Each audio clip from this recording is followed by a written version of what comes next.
Good morning, good afternoon, good evening, ladies and gentlemen, boys and girls. Welcome to Emergency Management Associates, coming to you from the Area Command, 392 miles west of Kitty Hawk Beach, North Carolina. We want to welcome everybody who has joined us here on the program tonight.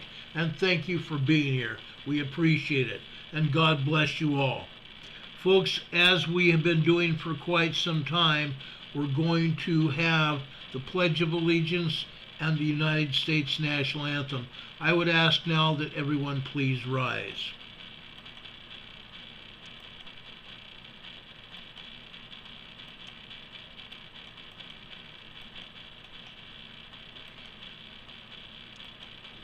I pledge allegiance to the flag of the United States of America and to the republic for which it stands, one nation, under God, indivisible, with liberty and justice for all. Now would you make welcome, straight from Washington, D.C., the United States Army Corps Quartet.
America's finest, the United States Army Barbershop Quartet, performing at the Barbershop Quartet Convention in 2015. The host of the Barbershop Quartet Convention gave us the Pledge of Allegiance, and we appreciate that.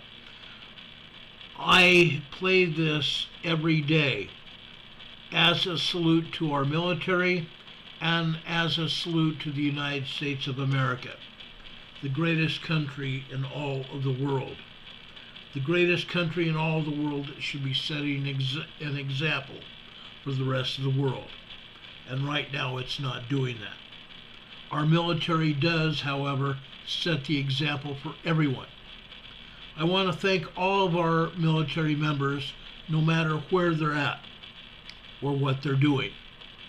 I want to thank the United States Army, the Marine Corps, the Navy, the Coast Guard, Space Force, all other representatives of the military.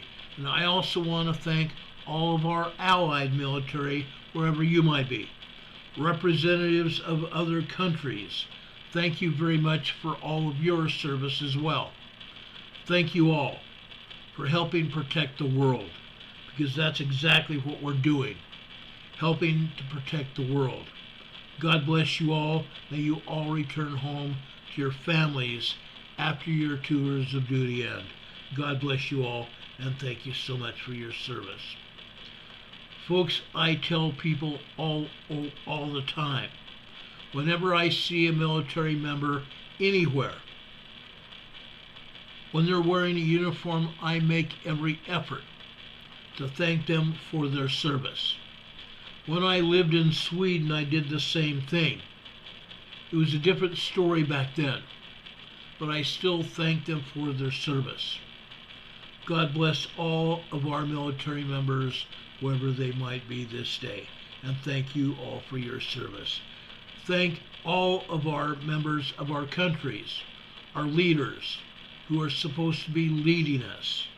May God bless them, that they will have the semblance of mind to be able to know the things that we all need, that they might be able to change their backgrounds, change where they came from, and start leading on not just a personal basis, but as a basis for all of us. We all are living in a time of trouble and turmoil. We've talked about this before. I'll talk about this again later. Folks, we have had a major earthquake hit the earth yesterday. A major earthquake. USGS came out and said it was a 7.0. Yesterday, I came out and told you what I thought. I believe that earthquake was an 8.0 earthquake. This is just one of several other helioplots that I'm going to show you. You can see this earthquake here. This helioplot came from the Philippines, Davao, Philippines, the capital of the Philippines. This is what it showed. We're seeing 12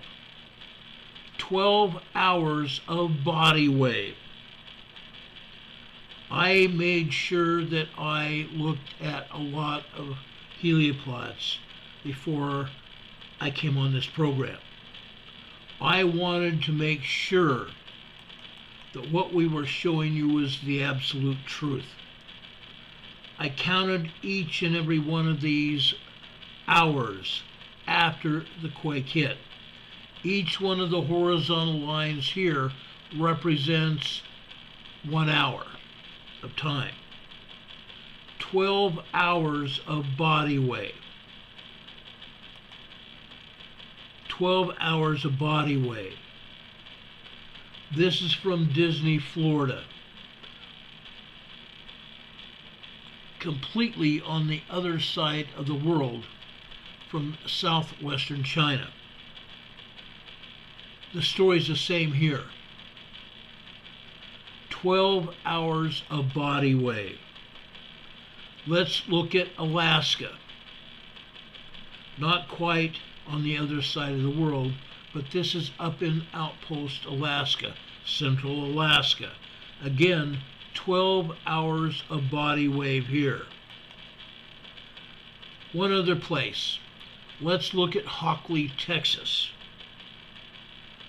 Hockley, Texas, ladies and gentlemen. 12 hours of body wave here. The 8.0 did not completely black out the helioplot, but it came very close to doing so. Each one of these longer primary waves was a separate and distinct earthquake. A separate and distinct earthquake. Each one of those vertical lines is a primary wave of this earthquake. The secondary wave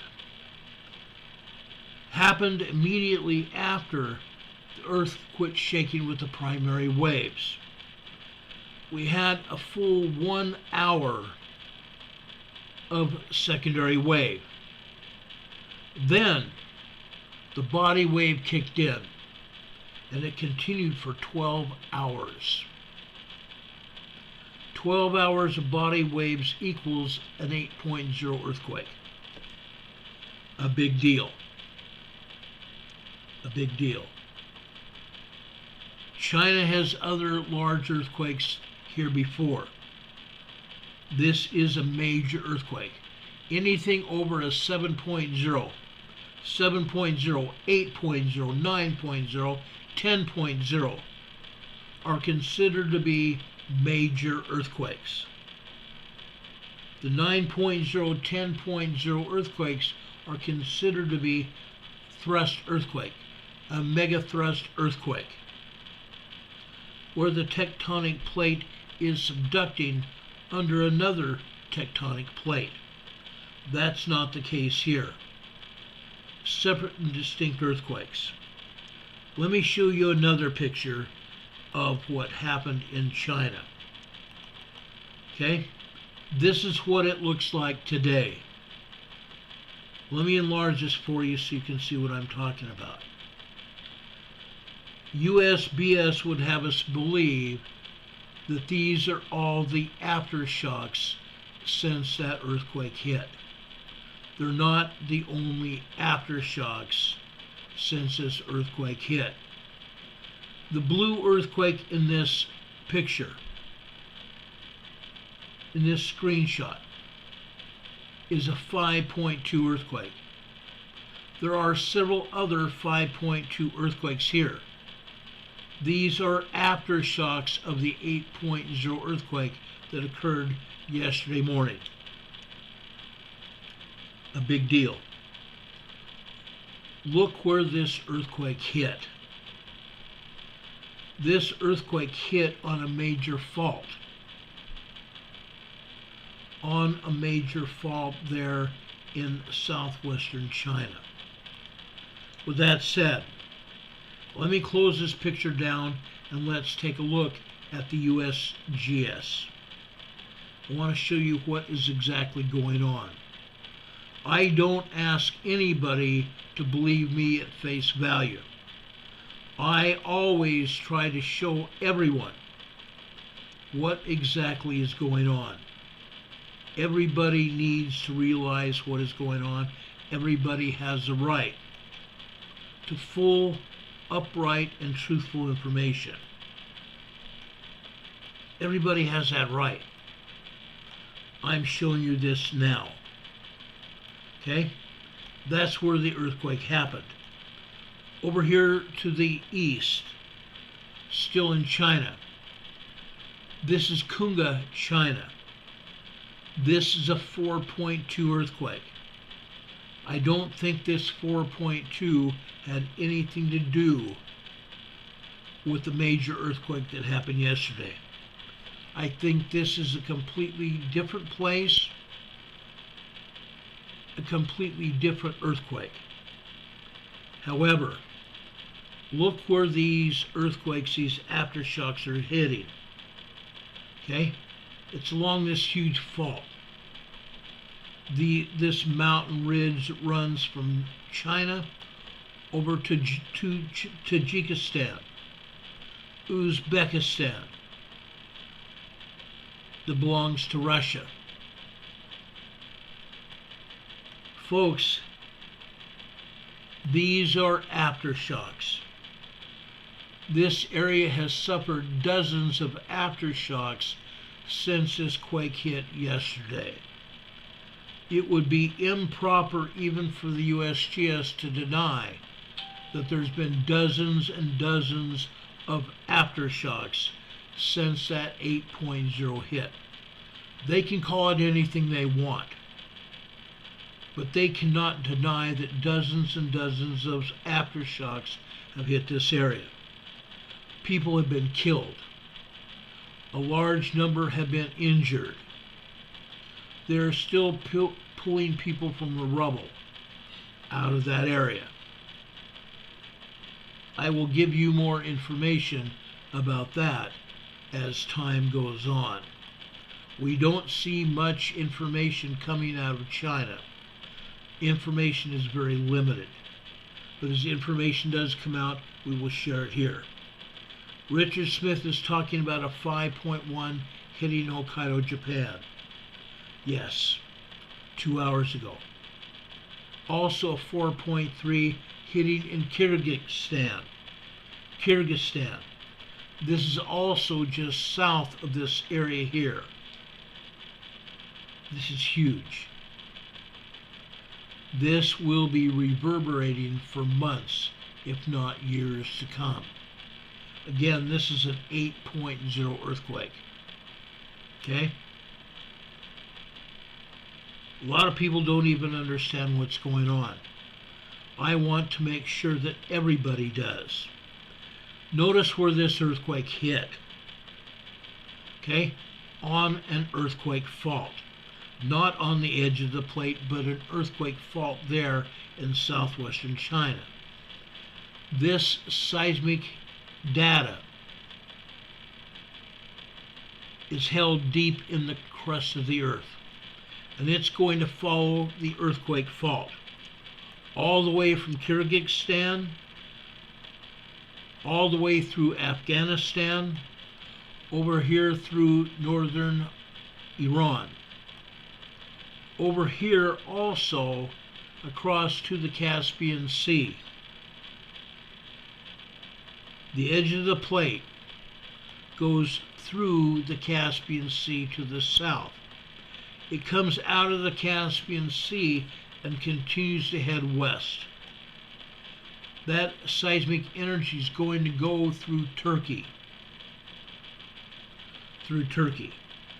This same area right here where a major thrust fault occurred here a year ago. A 9.0, 10.0 earthquake occurred right here 1 year ago, this month. USGS continues to deny that anything happens here. There's at least 7 or 8 earthquakes that have hit this area today that USGS is ignoring. Probably over a dozen earthquakes have hit here in Turkey. One earthquake that USGS is talking about here hit off the coast of southern Turkey today. This is a 4.2 moderate quake. This is also 54 kilometers deep. Still a very shallow earthquake. Okay? USBS is not talking about any earthquakes that have hit Greece or the island of Greece called Turkey or Crete. They're not talking about any of this. But there are earthquakes that have hit this area. Earthquakes that have also hit all over Europe and in Italy. They're not talking about any of those. Nothing in Germany, Switzerland, or France. Nothing in Spain as well. Nothing in England. Fortunately, there have been no major earthquakes or any even minor earthquakes in England so far today. I hate to even say that because I'm afraid if I say that, something is going to happen. Okay? It is a big deal. Highway Runner is saying that the volume is not clear. Does this help?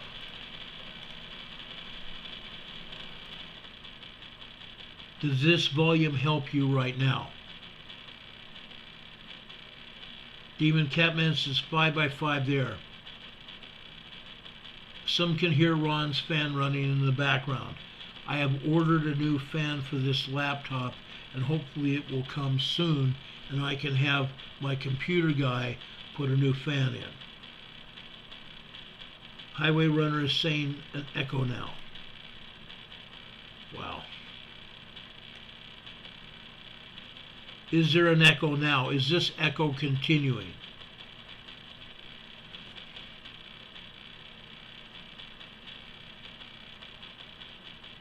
I hate to have sound problems. This is bad. I don't want to have sound problems at all.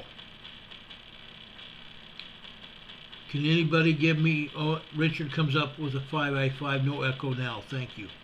I appreciate that. Thank you all. Anyway, as you can see, nothing is showing here with the USBS.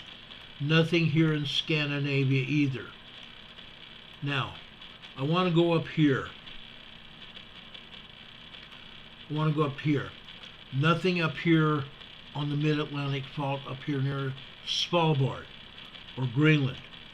They're not showing any earthquakes here in Iceland, but there are earthquakes here in Iceland. Now, in regards to that, they're still not going to let, in case you missed my program yesterday, they're not going to allow anyone back into Grindavik at all. They made that announcement yesterday at about 8:30 a.m. Eastern Time. They're not going to allow anyone back into Grindavik at all. They have found that there's huge earthquake faults, huge fissures that have opened up underneath the streets in the town of Grindavik right here. Grindavik, Iceland used to be home to over 3,800 people. It's now an abandoned, evacuated city. The Iceland authorities have told the residents of Grindavik that they will provide monies to the evacuated citizens of Grindavik to find homes elsewhere. And they're even providing people with money until they can relocate and get jobs in their new area. Right now, they're not allowing anyone into Grindavik. They did earth-penetrating radar study during this past weekend, and they found more earthquake faults and more huge fissures underneath the town of Grindavik. So they're not allowing anybody in there. However, with that said, if you remember, just outside Grindavik, there is a town. Actually, it's not even a town. There is a spa just outside Grindavik. It's called the Blue Lagoon. Right next to the Blue Lagoon, they also have a geothermal power plant. Just the same kind of power plant that we have in the geysers in Northern California. Also north of Reno. Also over at Cozo Volcanic Field. Also down just south of the Salton Sea in California. Also over in northern Mexico, just south of the U.S.-Mexican border. Right next to Cerro Prado volcano, where men have drilled into the upper magma chambers of the volcano to obtain steam to power turbines to generate electricity, in this case to generate electricity for all the island of Iceland. That geothermal facility also helps power all of the residents of Iceland and provides hot water to the residents of Iceland. The Blue Lagoon, for some reason, has been deemed safe enough to reopen. I honestly think in my own mind that it is not safe to reopen that. But they, I believe, have invested a lot of money into opening that spa and the hotel in the area. So they have reopened the Blue Lagoon. And they're allowing people to stay here at least on a temporary basis, until something else happens. Okay? Ginger Gal says the Blue Lagoon, she wishes she had gone there when they lived in Keflavik. I probably did not even pronounce that name right. Keflavik. I haven't been to Iceland at all myself. I know very little about Iceland. What little information I have gleaned about Iceland is from a friend of mine who went there on a hiking expedition all over the volcanoes in southern Iceland. He went there. Tali told me a lot of stories. He really enjoyed his stay in Iceland. The people were friendly. Most of them spoke English. A great experience. The professor in Reykjavik, the capital of Iceland, has talked to me about what's going on there. I appreciate that. He's also been very friendly. He's given me a lot of information which I have passed on to all of you. And I will continue to talk to him going on into the future. He's made it very clear that he will pass on information to all of us. We appreciate that too. Anyway, guys, we are going to talk about other places as well tonight. Okay? Richard Smith is asking me, Ron, can you show Canadian seismic site after for Nova Scotia and Newfoundland? Rich, I will consider doing that tomorrow evening. No, I won't just consider, I will do that tomorrow evening. You all in Canada deserve to know what's going on. We have several of you who live over in Eastern Canada. I have no problem doing that for all of you. There are earthquakes hitting over in Canada. The bad thing is, rarely do they ever show them on the USGS map. They used to, but I will make sure we talk about that tomorrow night. Studka Voloskov says, I think the mic wire is badly connected. You might be right. I will replace that before we come back on the air tomorrow. I apologize for that. Okay, let's go over here to South America.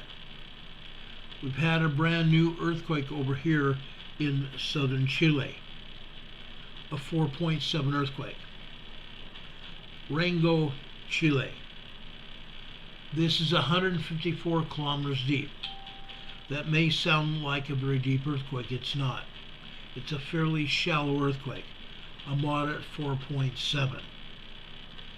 That is concerning. It's just 3 points less than a large earthquake. A 4.7 is a moderate earthquake. Over here, northward here. Yesterday here we had a 5.0 earthquake, Coquimbo, Chile. This is off the coast. Off the coast of Chile here. It's right on the earthquake fault.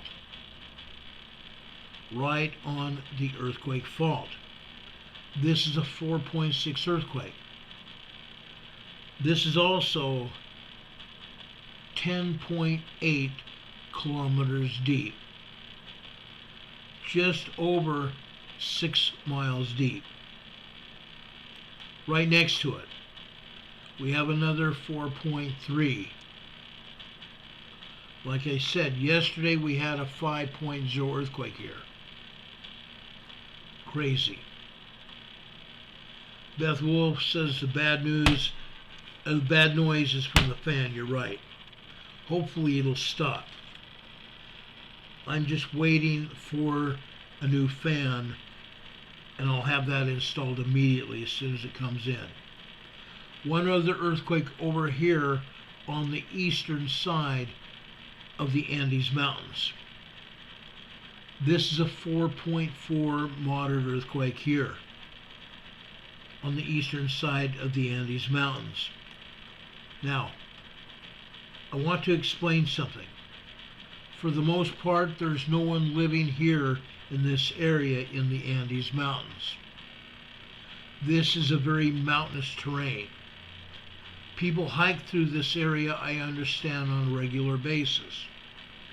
But this is a 4.4 earthquake. Argentina. This is also 114 kilometers deep. Still a fairly shallow earthquake. Okay? As you can see, they're not showing any other earthquakes here. There are earthquakes over here in Colombia, earthquakes in Peru, a lot more earthquakes down here in Chile and Argentina. USGS is lying about the number of earthquakes. They're saying there's 47 earthquakes worldwide.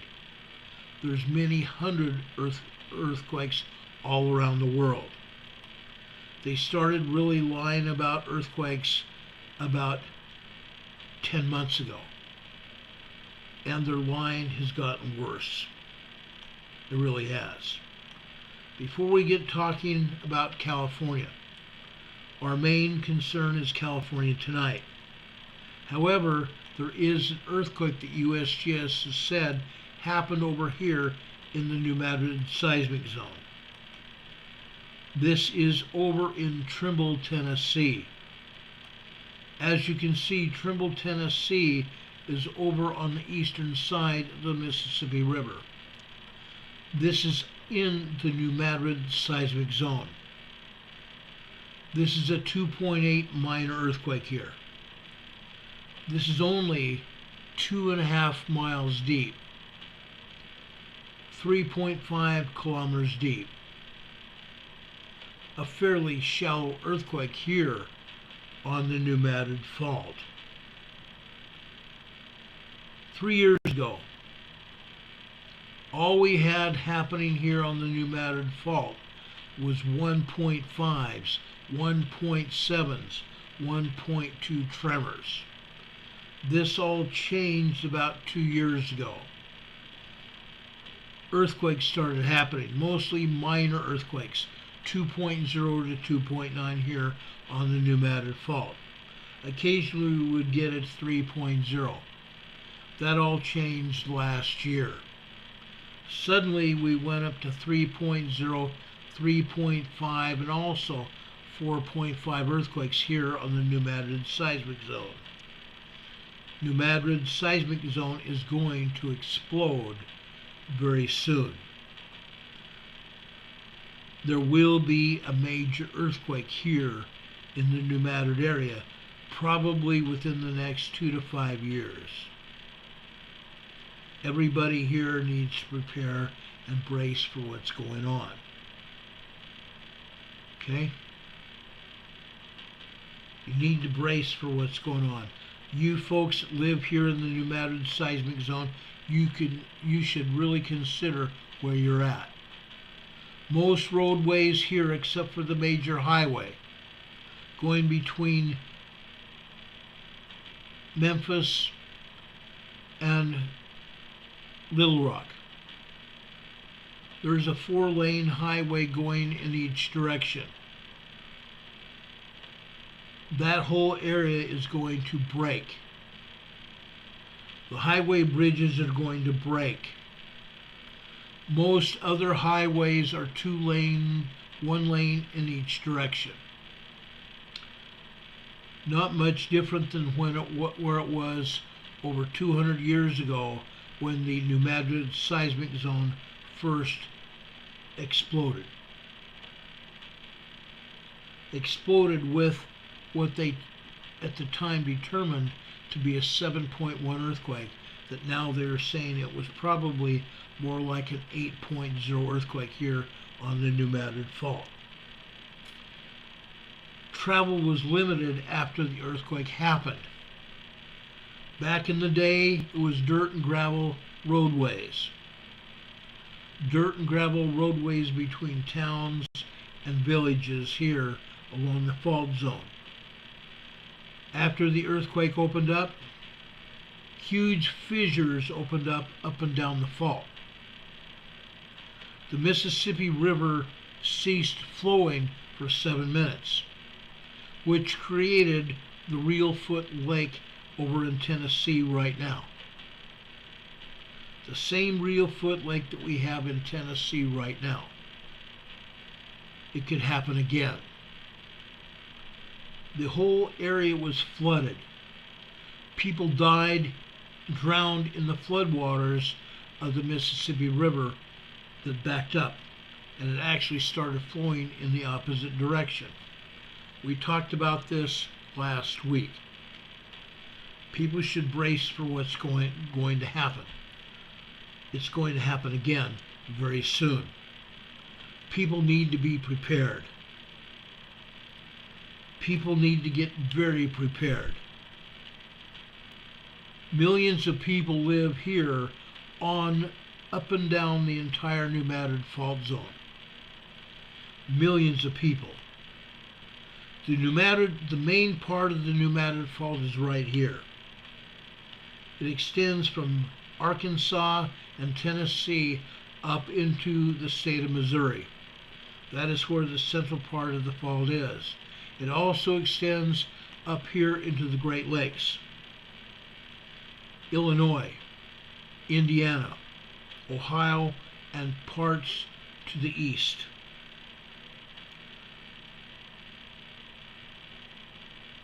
The earthquake is going to destroy this area. It's going to destroy this area. It will be felt all the way to the East Coast. It'll be felt up north into Canada. It will also be felt on the West Coast. It will not be like the Cascadia megathrust earthquake that will be felt across the entire continent. North America continent, Canada, and the United States. That will happen. You can bet on it. You can take that to the bank. Demon Catman is talking about another 5.2 earthquake, large earthquake in Kyrgyzstan. It's another aftershock from the 8.0 earthquake that hit over in China yesterday. Okay? Let's talk about California. Before I talk about Southern California, I want to show you this earthquake here. This is here in Northern California. This is a 4.3 earthquake. It may have been larger than that. I think it probably was a 4.5 earthquake. But USGS is calling this a 4.3. It's over here near Klamath, California. Just off the coast of Klamath, California. People did feel something here. People have told me, sent me messages saying that they felt something in this area. It could have been this earthquake here. A 4.5 is a moderate earthquake. It was out to sea, 16 kilometers west-southwest of Klamath, California. People felt that. People felt that.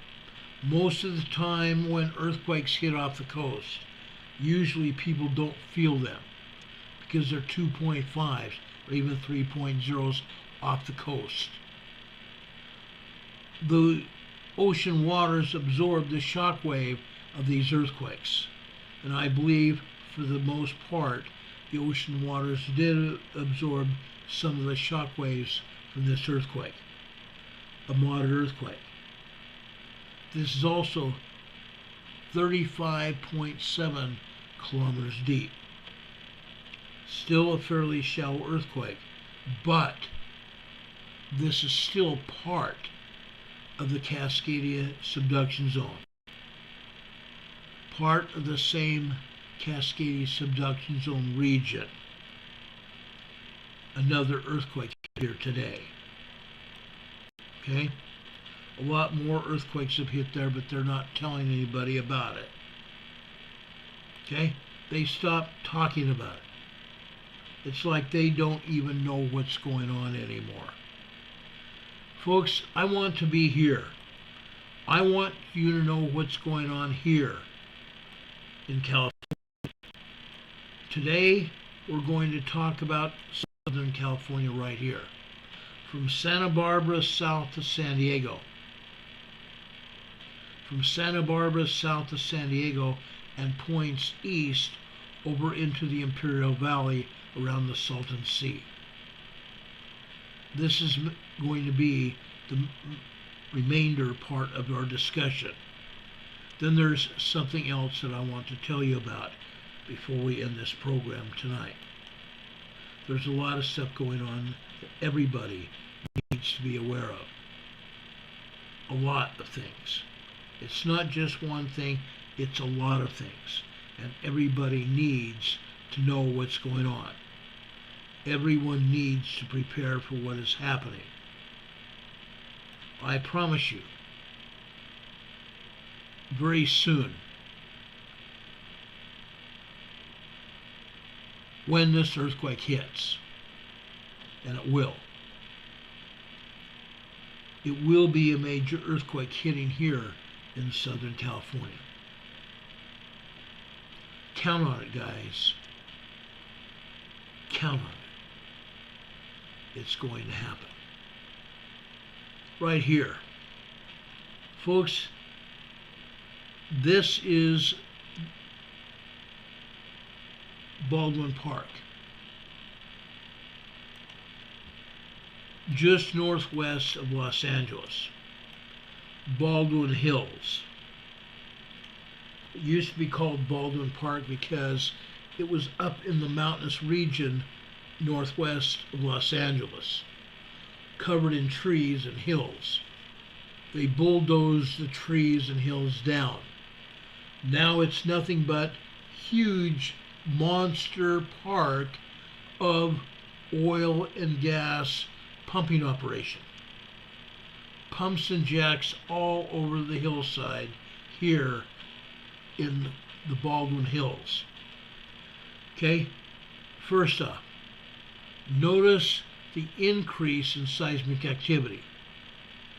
This is 1.2, 1.3 tremors hitting here. This is a small increase in what we've been seeing here in the past. Also notice that they turned off the seismograph just after 6:30 this morning. 6:32 this morning they turned off the seismograph and did not turn it back on. Why? Inquiring minds want to know. This is an oil and gas pumping operation. Now, I'm going to talk about a fictitious earthquake. A fictitious earthquake. If you go back to about 1985, Paramount Pictures, together with another movie firm, delivered a movie called The Great Los Angeles Earthquake. A cast of hundreds. A cast of hundreds. A star-studded cast. They talked about an earthquake that hit Los Angeles. In preparation for that earthquake, they filmed a segment up in the Baldwin Hills where two men who worked at the pumps and jacks talked about seismic energy hitting the area, and that every time a minor earthquake hit or a small earthquake hit that area, that the oil pressure at the pumps and jacks went down, decreased. And they had verifiable evidence of that. They notified USGS. The scientists, for the most part, poo-pooed it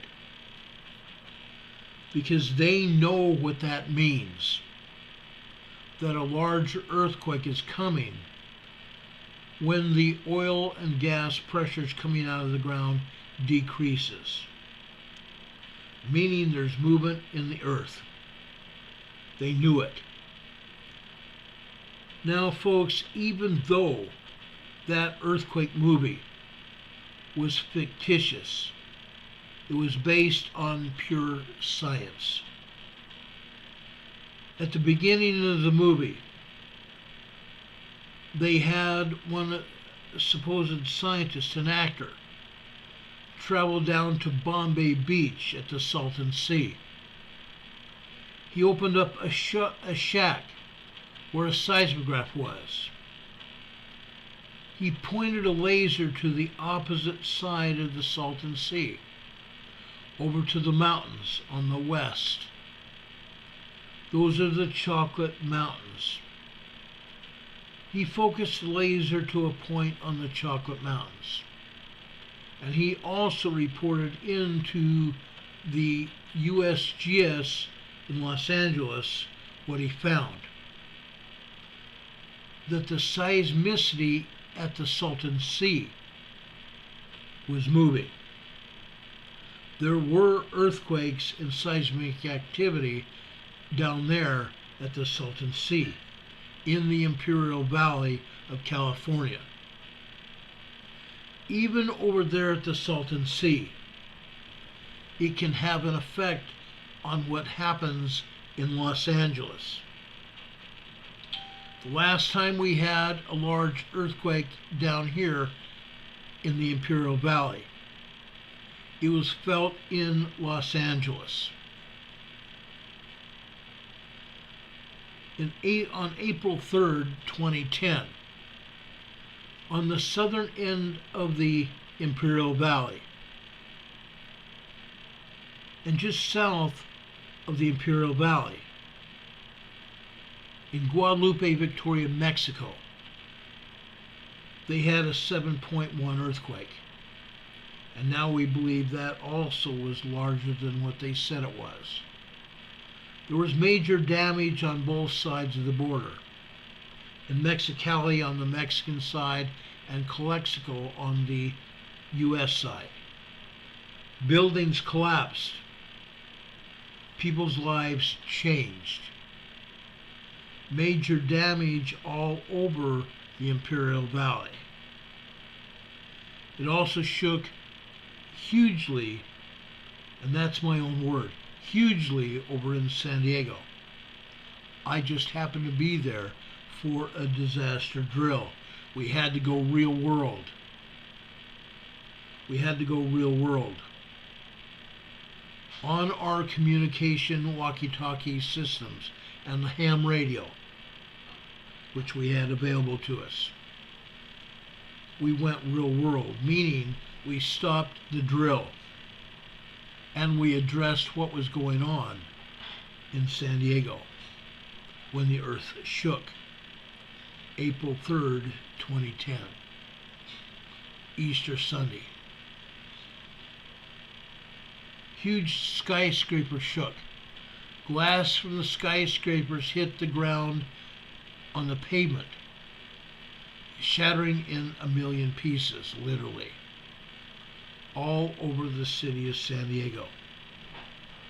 That earthquake was felt also all the way over in Arizona and all the way up into Los Angeles. It also affected the Baldwin Hills. Again, what we're seeing here on this seismogram is an increase in seismicity, an increase in seismic activity, even here in the Baldwin Hills. It's happening. It's happening. I want to show you off the coast. This is the Channel Islands. The Channel Islands. Let me decrease the size of this seismogram so you can see it, the entire seismogram. Folks, for the most part, we're having 1.2, 1.3 tremors here. Occasionally it even grows up to a 1.3, 1.4, 1.5 tremor. And you can see these tremors happening here all over this seismogram. This is also an increase in seismicity here in the Channel Islands out to sea.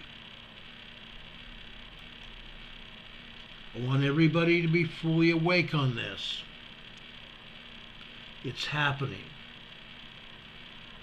Let's go over to Ellis, or excuse me, before Ellis, let's go to Del Amo, California. Here you also see an increase in seismicity, an increase in seismic activity here in Del Amo, California. This is also northwest of downtown Los Angeles.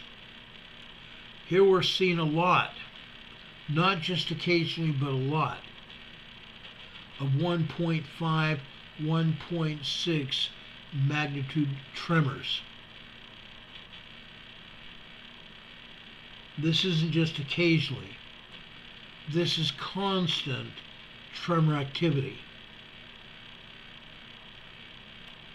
Constant tremor activity happening here in Del Amo, California. Further north, Ellis, California.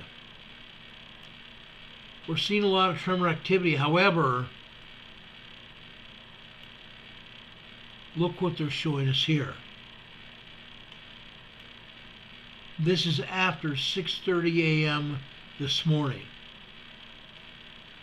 What they're showing us here, guys, is a huge increase in seismicity.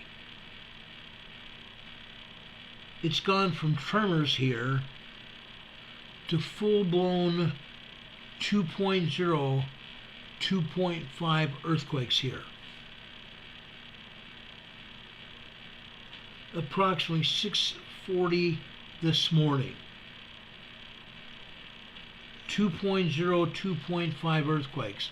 While these earthquakes are minor earthquakes, this is a huge step up. This is a huge step up. You can also see seismic activity increase all over the seismogram. You can still see 1.5, 1.6, and even 1.7 tremors here. Literally all over this seismogram. Ellis, California, guys. Let's continue this story here. Let's go out to the desert area now. I want to go out to Barstow, California. Here we're seeing seismic activity, longer duration seismic activity here. Okay? Even up here at midnight last night, midnight early this morning. This is long duration minor tremor activity. Microquake activity before and after these longer duration tremors. Microquake and tremor activity. What you're seeing here is also an increase from what we've had in the past. In the past, we didn't have all of these recurring tremors here. It was hit and miss. Now it's longer duration tremors. Some of these tremors lasting 2, 3, and 4 minutes.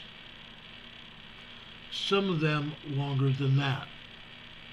1.2 tremors.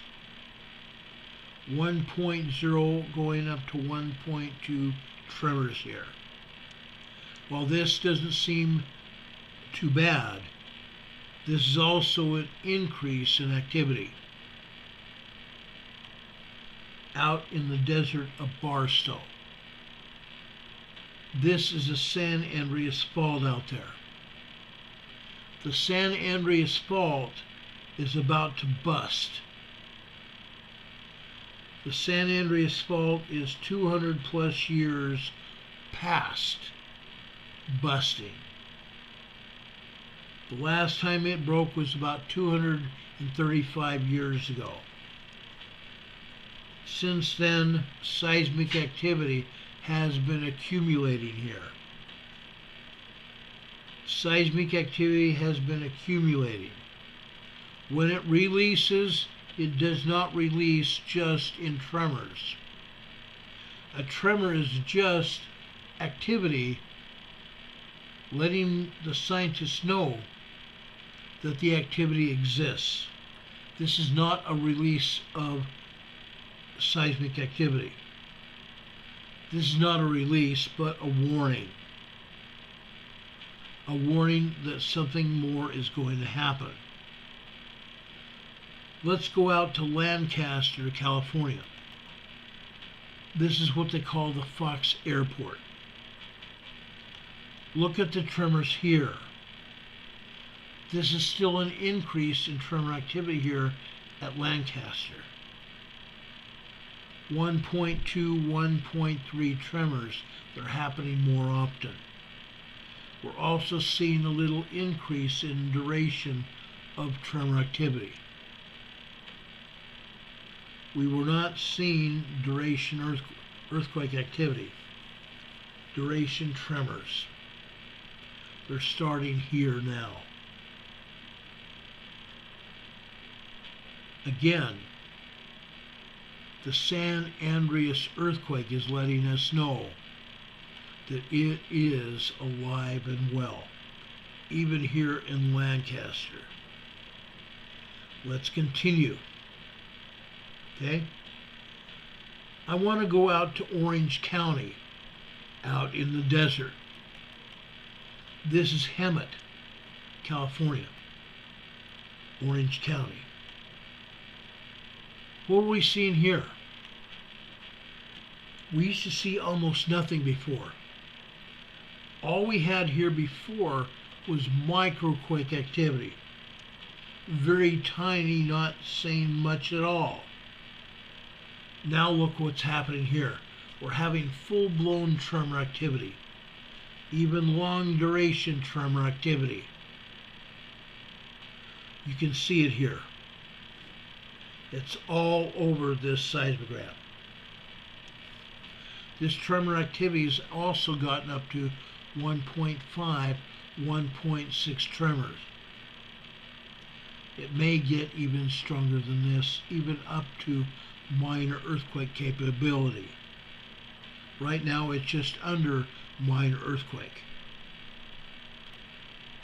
This is the San Jacinto College. This is San Jacinto campus. This is a community college there in Hemet, California. For them to be seeing this is unreal, guys. Their seismology department must be ecstatic because they're seeing changes here. This is also the San Jacinto Fault. The San Jacinto Fault is alive and well. Let's continue here. I want to show you up, or excuse me, not up, but down in southern Los Angeles County. Let's go over to Laguna Niguel. This is Laguna Bell. We're also seeing a lot of tremor activity here. This is continuing. I do not believe this is an increase. However, this is continued long duration tremor activity. It doesn't stop. It increases a little bit, but it doesn't stop. Seismic activity is starting not to end. There is no end and there is no beginning. It's continuing. It's continuing. Now I want to go up north along the coast. Still in the Los Angeles Basin along the coast. Playa del Rey and Marina del Rey. Folks, this is an increase in seismicity. This is an increase. As you can see, it's no longer just 1.2, 1.3 tremors. It's not just microquakes, it's not. It's left microquake capabilities. This is continuing tremor activity. It's non-stop. It doesn't stop for a few minutes. It doesn't restart. This is continuing tremor activity here at Playa del Rey, Marina del Rey. This is an area where a lot of people that have a lot of money live. There's a huge marina here. There are huge, beautiful homes in this area. And yet there's seismic increase here. The people in Los Angeles need to take notice of what's going on here. I'm not just waving a red flag. While the San Andreas Fault continues to move, the major earthquake might not happen tomorrow or the next day, but it could. It could happen. We've seen moderate earthquakes hitting here in Los Angeles. We've seen very strong earthquakes. 6s hit here in the Los Angeles area. Northridge was a 6.9 earthquake. Northridge earthquake killed people and injured a lot of people. Houses and apartment buildings pancaked. Buildings pancaked. Roadways were ruined. Los Angeles police officer riding a motorcycle felt the seismic energy when he was driving down a Los Angeles freeway. His motorcycle shook uncontrollably and threw him into a highway bridge abutment and killed him instantly. That is what happens when the fault opens up. Will it be the San Andreas Fault that opens up and shakes Los Angeles, or will it be a separate and distinct seismic event on another fault? Chances are it will be another fault. The San Andreas Fault runs down the eastern side of the Los Angeles Basin. While it still has effects on what happens in Los Angeles, there are hundreds of other earthquake faults up and down and all throughout the LA Basin. The whole basin is moving. The whole basin is moving. We've seen major earthquake fault activity on the Newport-Inglewood Fault. We've seen it happen. The Newport-Inglewood Fault is still moving. It is moving in a big way. Let's go northwest of Los Angeles over to Moore Park. Look at this. This is not the least busy seismogram we've seen here at Moore Park. It's pretty average. We've seen busier seismograms here at Moore Park in the past. But we're seeing full-blown earthquakes here in Moore Park now. It's not just tremor activity. Over on the left-hand side, let's take a look at what happened this morning here. Okay? Just after 6:30 this morning. Just after 6:30 this morning, we had a 3.0 earthquake here. North of Los Angeles City, in the town of Moore Park. A 3.0 earthquake. Then just after 7 a.m., 7:33 a.m., that earthquake was a 2.2 earthquake. Are they showing any of these earthquakes anywhere on the USGS map in Los Angeles? No, they're not. They used to. They used to talk about it when a 2.2 or a 3.0 earthquake hit. They're not showing it. The only earthquake is in Northern California, and it was a 4.3 earthquake. Folks, I'm showing you seismic activity in Los Angeles today. Now, look at this earthquake this afternoon. Again, in Moore Park, California. Look at this. This is just after 12:30 noon today. 12:30 this morning. Over on the right-hand side, at 12:29 p.m. this afternoon, all we see are tremors. Some of the tremors were larger than the others all day long. But here, just after 12:30 p.m. this afternoon, we had another 3.0 earthquake here in Moore Park, California. You can see it here. The numbers are here. You can see other seismic activity happening here all day long. Earth movement here in the greater Los Angeles area. A lot of earth movement here in the greater LA area. These seismograms start at 4 a.m. in the morning, each and every one of them. So the information I'm showing you is after, or between actually, 4 a.m. and 3 p.m. during today.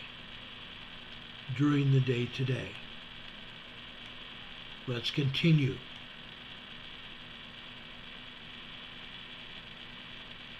This time I want to go out to Riverside. Riverside, they have turned down the seismogram. All that's showing here are microquakes and 1.0 tremors. That's all that's showing here at all. Microquakes and 1.0 tremors. They've turned down the seismogram.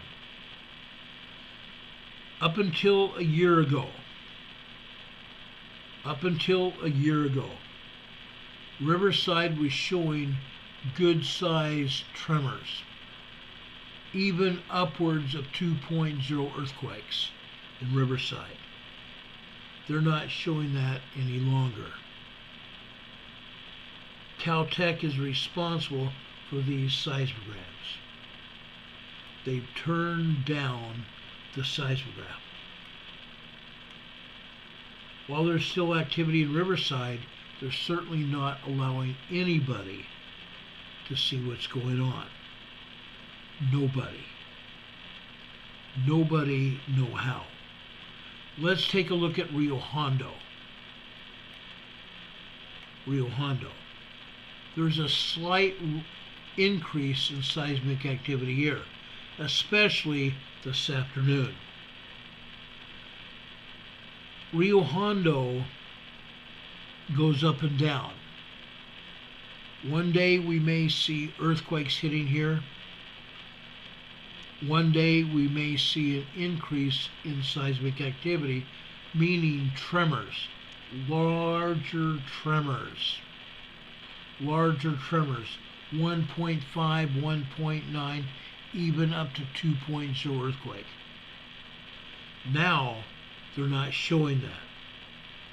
Down here at the bottom on the red line here.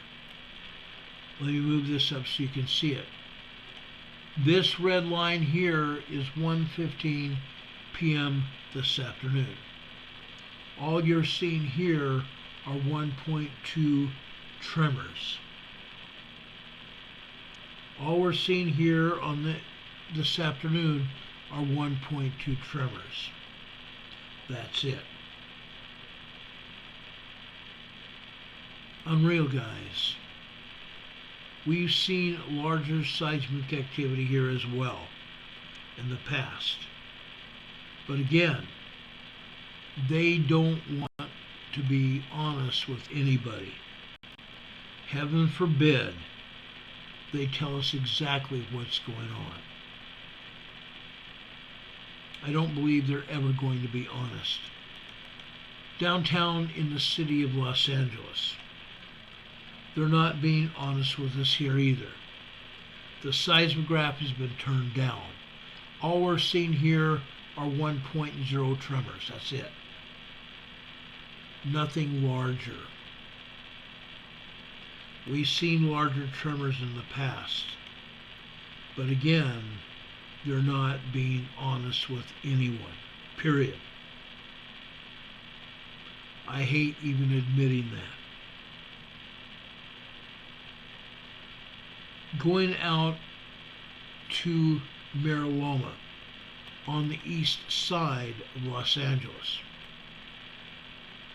East of Mira Loma we have Loma Linda.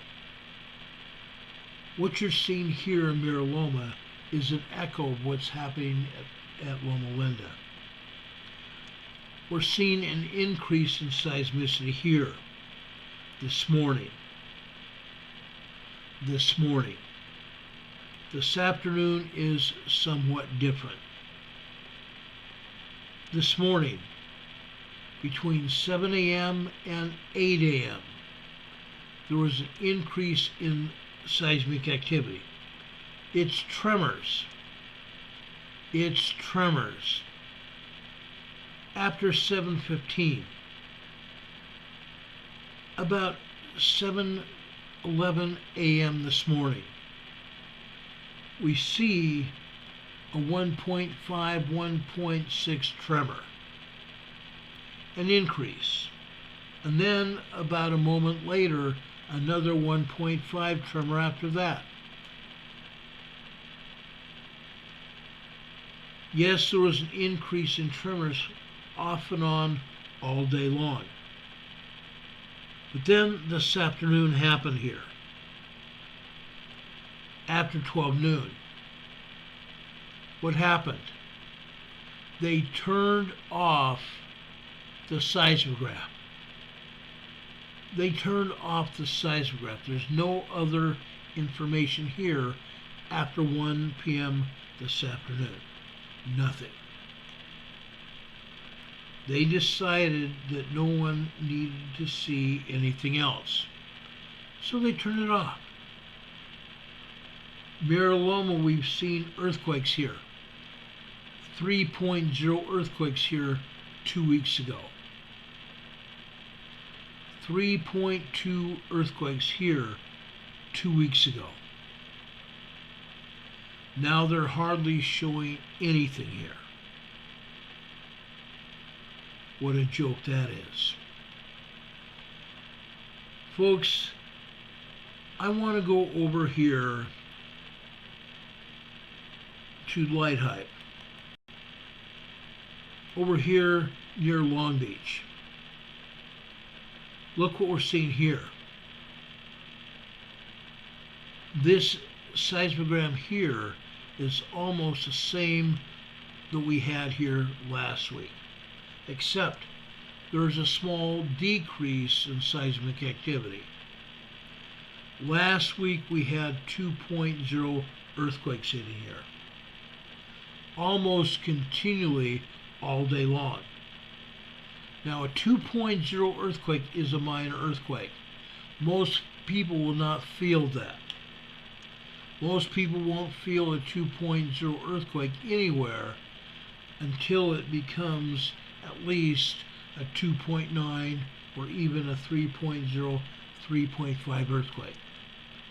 9 chances out of 10, most people won't feel anything until at least it gets to a 3.5. Some people that are very sensitive do. Right now, all we can say here is we've had some very strong tremors. 1.0 to 1.9 tremors. That's all. There's nothing bigger hitting here in Long Beach at all. Nothing at all. That's a sad state of affairs. Let's go over to Long Beach. I want to show you State Street over in Long Beach. State Street is still showing a good increase in seismic events. This is over near Disneyland, Knott's Berry Farm, Anaheim area. Look what we're seeing here. Off and on minor earthquake activity. 2.0, 2.2, 2.3 earthquakes. 2.0, 2.9 are considered to be minor earthquakes, and that's what we're seeing here. Off and on, literally all day long here. Look what happened here this afternoon. Reason I show it, you see these minor earthquakes off and on all day long, all throughout this seismogram. We look down here at the bottom of this seismogram. The bottom here, we're seeing 1 p.m. on the black line. We're seeing 2.0 earthquakes. We're seeing minor tremors here as well. On this red line here, this is 1:15 this afternoon. They shut off the seismograph again. We got out to 1:05 p.m. this afternoon, and they shut off the seismograph. However, prior to that, we're still seeing 2.0 earthquakes hitting on a regular basis. Okay? About every 2 to 3 minutes we have a 2.0 earthquake. Almost all day long here. If you look at it, after about 2:30, 3 o'clock this morning, we had 2.0 earthquakes happening on a regular basis, even up to including maybe a 2.8, 2.9 earthquake, which happened this morning after 1:40 a.m. this morning on the blue line. So we have seismic energy between Long Beach and Anaheim, California. This should be concerning because in Los Angeles, there are several million people that live all over the LA Valley. Literally all over the Los Angeles Valley. People are driving through this area to and from work, up and down Interstate 5, up and down the 405 and the 705 and the 710 freeways. This should be very concerning because people are going to start feeling these earthquakes while they're driving. And the earthquake itself might find the ability to make a car, any car, change lanes while driving. that could be very dangerous here. That could be very dangerous. Captain Apana here is in the chat. He says, I'm in Southern California and a lot of it goes unreported. You're right. Right now, everything is unreported. Everything is unreported. Rob52, one of my best friends and a mod here, is talking about an earthquake that just happened out in the Imperial Valley in Oasis, California. A 2.1 minor earthquake hit out in the Imperial Valley. In just a couple of minutes, we're going to be talking about the Imperial Valley and what's going on out there. I want to finish talking about what's going on here in Los Angeles before we go down to San Diego and out to the Imperial Valley area. Okay? Everyone needs to be prepared. Everyone needs to be prepared for any kind of emergency that might find you or that you find yourself confronted with. Earthquakes here in Los Angeles area, all over Southern California, should be considered. A major earthquake is due here any day now. Literally. We're seeing the seismic events happening right now. These are precursor events. Anytime we see tremors and minor earthquakes happen, that's a precursor to a major earthquake hitting. And it's going to hit. It's literally when. It's not if anymore, it's when it's going to hit. Okay? You need to have a plan. Everyone needs to write an emergency plan. Whether or not it be for a storm, a hurricane, a tornado, a blizzard, flooding, rain, that happens every day, all over the United States. We've seen rain and flooding here in North Carolina, where I live, right where I live. Everybody needs to be prepared. You need a plan. You need to start a food storage program. Every time you go to the store, you need to spend 50, 70, 80 cents, $1 for an extra can of this or a package of that. And you need to put it in back of the food that you already have on the shelf in your home. You need to rotate your food. Make sure the oldest food gets used first. That way you're always eating good, fresh food. Okay? But you need to have a plan. The next earthquake we have in Los Angeles could be the big one. And you folks there are not prepared. I could almost guarantee that 90% of the people in LA don't know anything about emergency preparedness.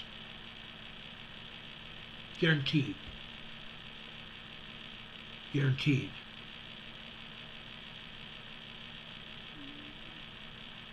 There's someone in our chat that says, I'm not going to get for it not buying it. Yay, no reporting USPS. That's what they've got to know now. They're making sure that everybody knows that they're not reporting it. I'm showing on a weekly basis what's going on. I'm showing seismic activity that's getting stronger. And that's what's happening here. it's getting stronger. And at some point, Los Angeles is going to be destroyed. And San Diego is going to be destroyed. Every town, every suburb from the Mexican border north is going to suffer greatly. Because there's faults that interconnect all over Southern California, including, but not limited to, the San Andreas Fault. Promise, guys, this is happening, and it's happening right now. Right now, where you're sitting in Southern California. Richard Smith, who's over in southeastern Canada, Nova Scotia, in the chat says very bad things can happen when you least expect it. That's absolutely the truth.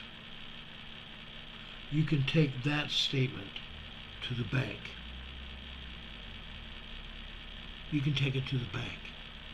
It's happening right now. Happening right now. Folks, let's go south into San Diego County. North San Diego County. This is Camp Pendleton. Camp Pendleton Marine Corps Base. Yes, they do a lot of training out here. What we're seeing here is not training. This is seismic activity out at Camp Pendleton. Yes, there is a fault out there. I know that. I've been out at Camp Pendleton before. There's a fault. We're seeing a lot of tremor activity here. Some tremors reach up to 1.4, 1.5 tremors here. Others are just 1.2 to 1.5. But we're seeing it over and over. Long duration tremor activity. At 4 o'clock this morning, they did not bother at all to turn on the seismograph. They did not turn on the seismograph until 6:45 a.m. this morning. At 6:45, that's where you see a great deal of tremor starting. And it continues off and on throughout the day. Where you see blank lines here, or blank areas, that is where they shut off the seismograph and then turn it back on at the next line. They continue to lie to the public. Turning off the seismograph and not reporting information is lying to the public. The public deserves and has the right to have that information. And when Caltech turns off the seismograph, what are they hiding? What seismic information are they hiding, and why? That's Camp Pendleton in North San Diego County. Let's drop south into San Diego City.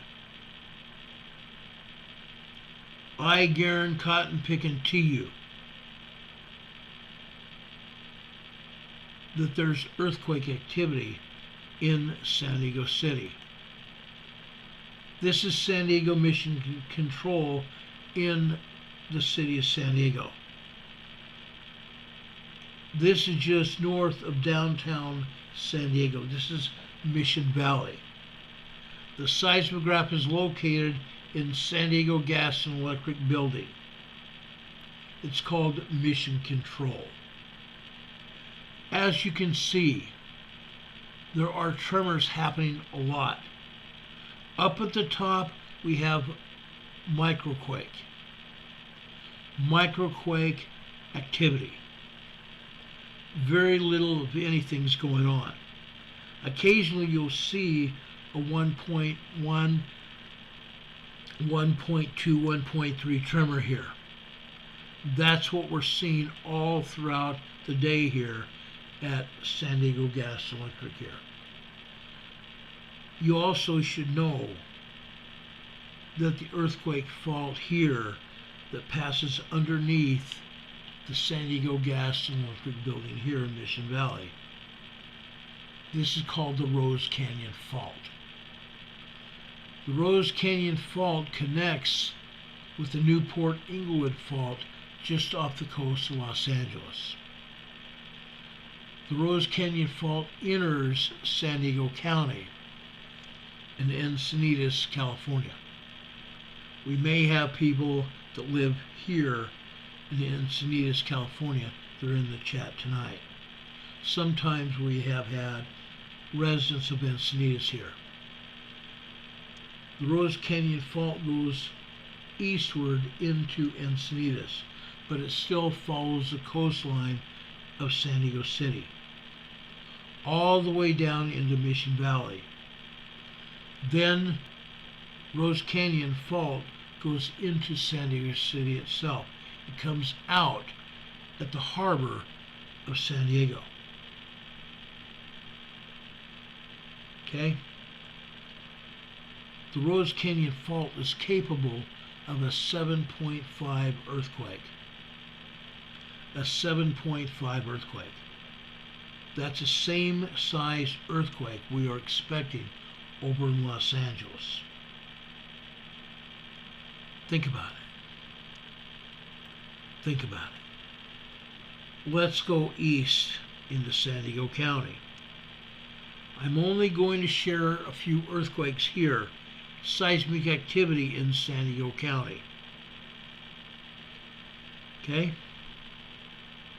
Let's start here.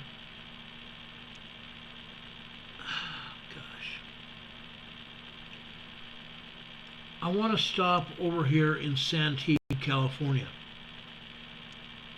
This is still East San Diego County.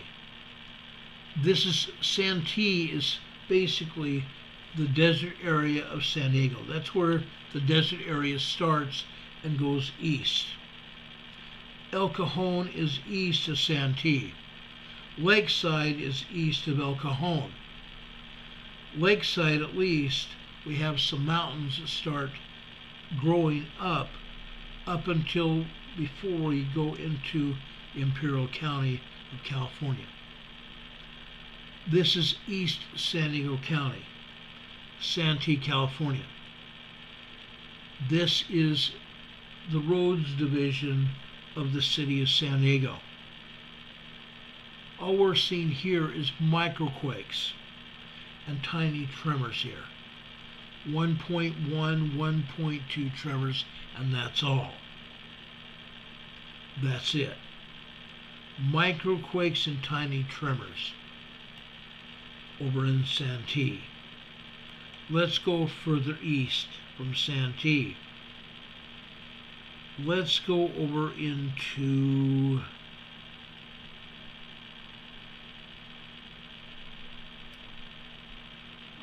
let's go over to,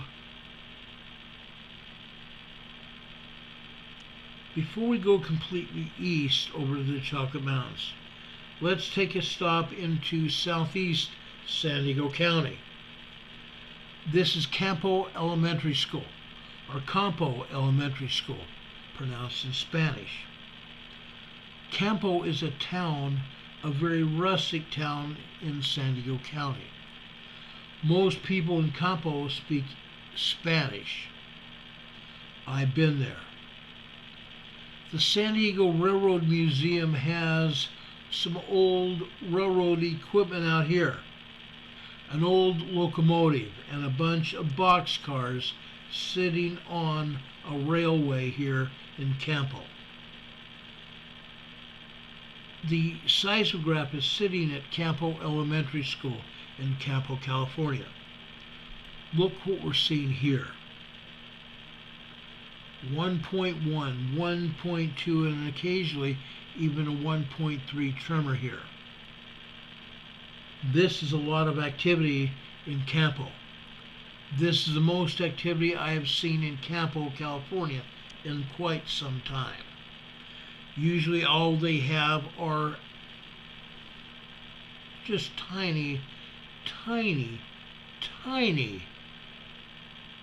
microquakes. You're actually seeing a lot of tremors here. Hit miss, but a lot of tremors here in Campo, California. Let's go further east to the Chocolate Mountains.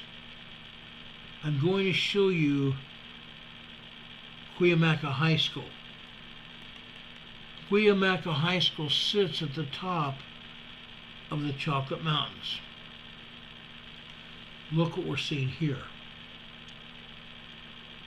Folks, this is the San Jacinto Fault. Campo was the Elsinore Fault. The Elsinore Fault is what's hitting Campo. This is up on top of the Chocolate Mountains. This is a fault of its own. Okay?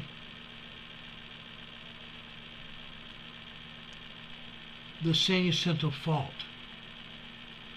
The San Jacinto Fault runs out from East Los Angeles County in Orange County, in Hemet area. There is a mountain called San Jacinto. There's also another mountain out there right near it called San Gregorio. I have hiked both mountain peaks. I know what it's like. Folks, all we're having here are minor tremors. Microquakes and minor tremors hitting out here at Cuyamaca High School. There is activity out here. North of Cuyamaca High School, we have the desert community of Anza-Borrego Desert, the Anza-Borrego Desert State Park. Yes, it's actually large enough to be a state park.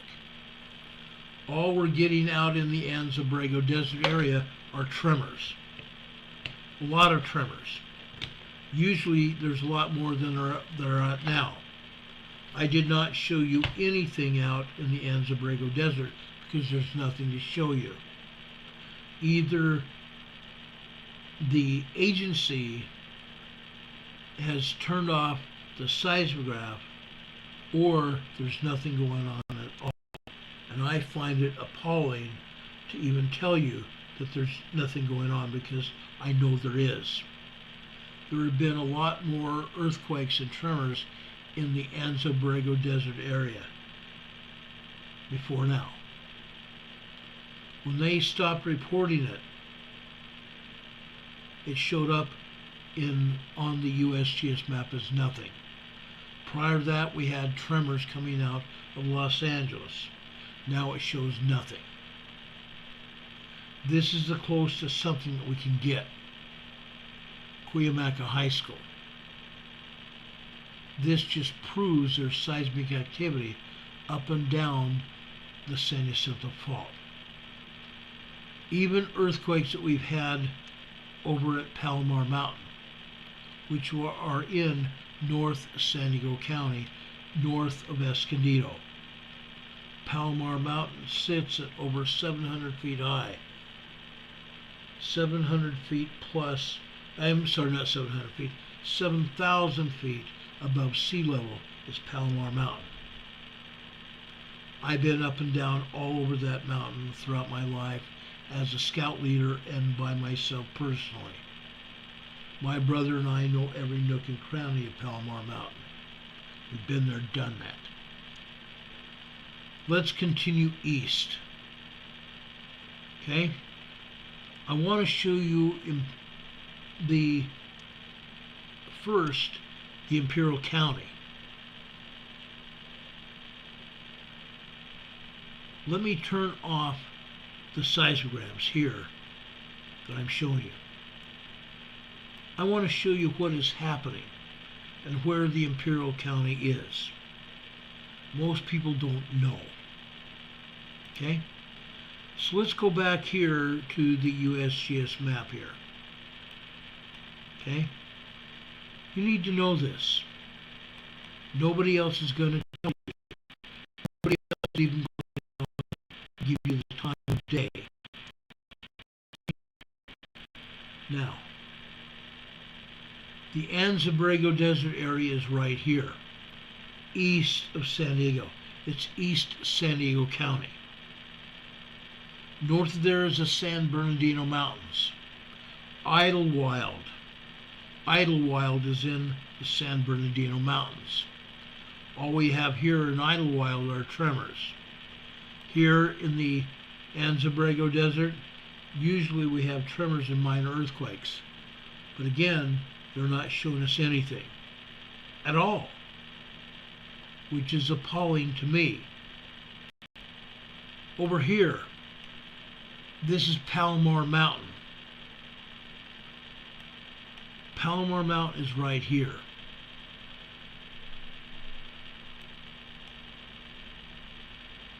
In fact, I think I might be able to zoom. Nope, they're not going to let me even show it to you. Palomar Mountain is right smack dab in the middle of your screen right there.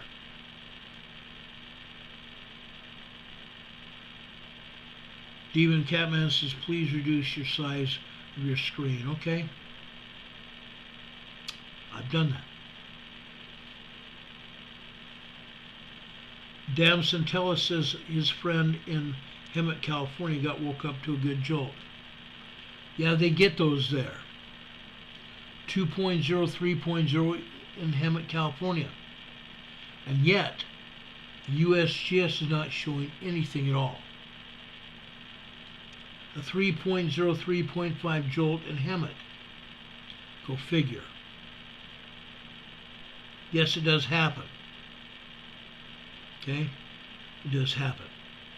Palomar Mountain is, by the way, on the San Jacinto Fault. When Palomar Mountain shakes, it's the San Jacinto Fault that is doing it. Just so you know. So the San Jacinto Fault follows right through Palomar Mountain, the Anza-Borrego Desert area here, and it drops down here. It drops down here into the Imperial Valley here.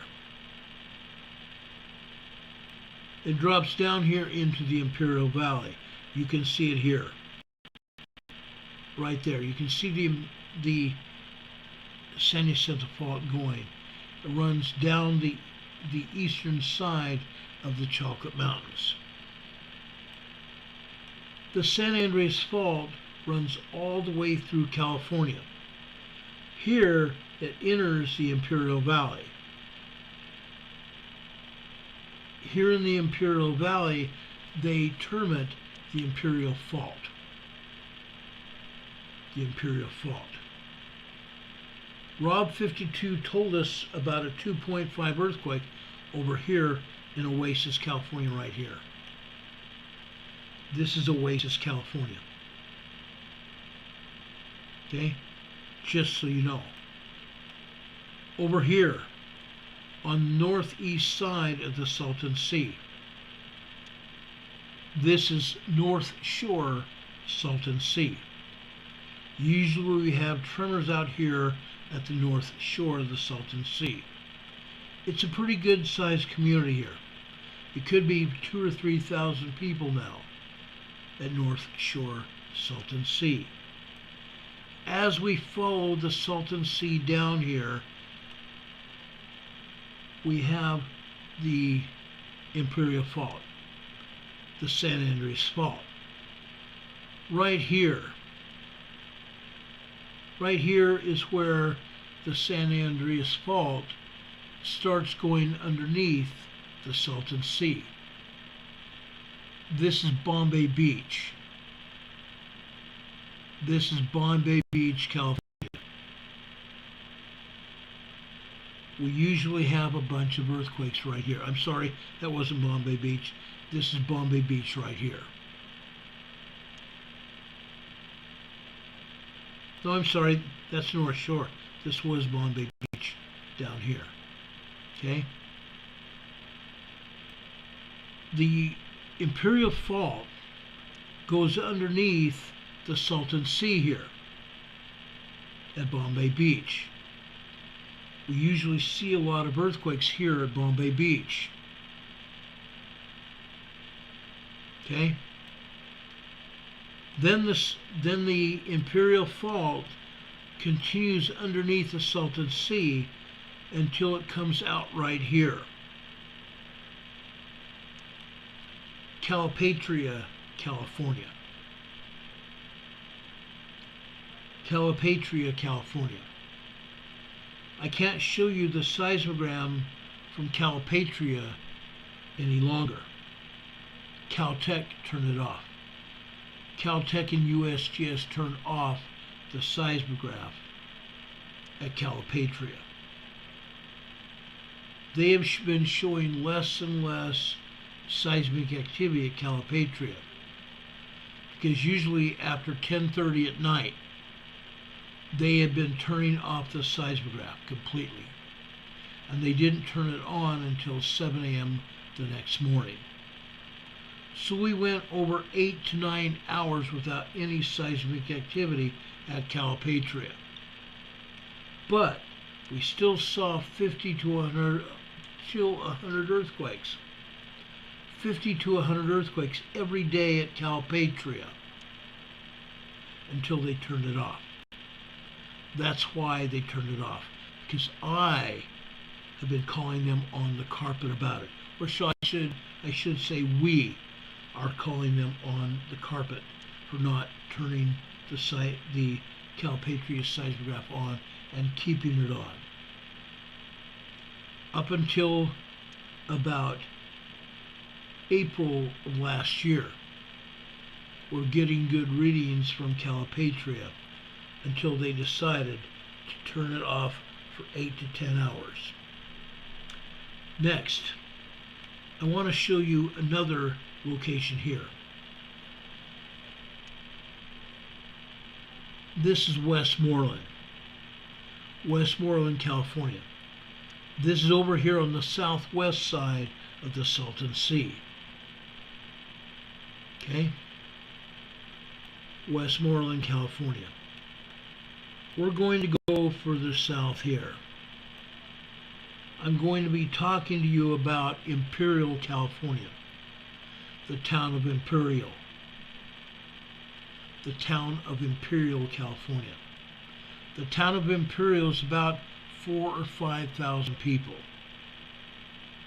Okay? It's a pretty good sized town.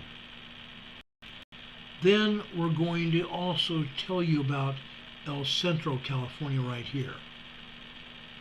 El Centro, California has its own seismograph as well.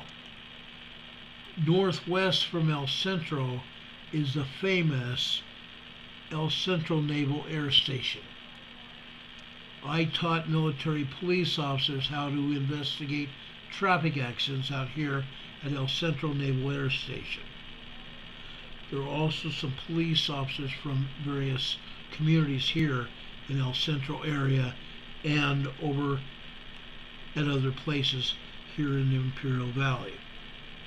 Now, I'm going to go further south and east, okay? Down here. This is at the U.S.-Mexican border.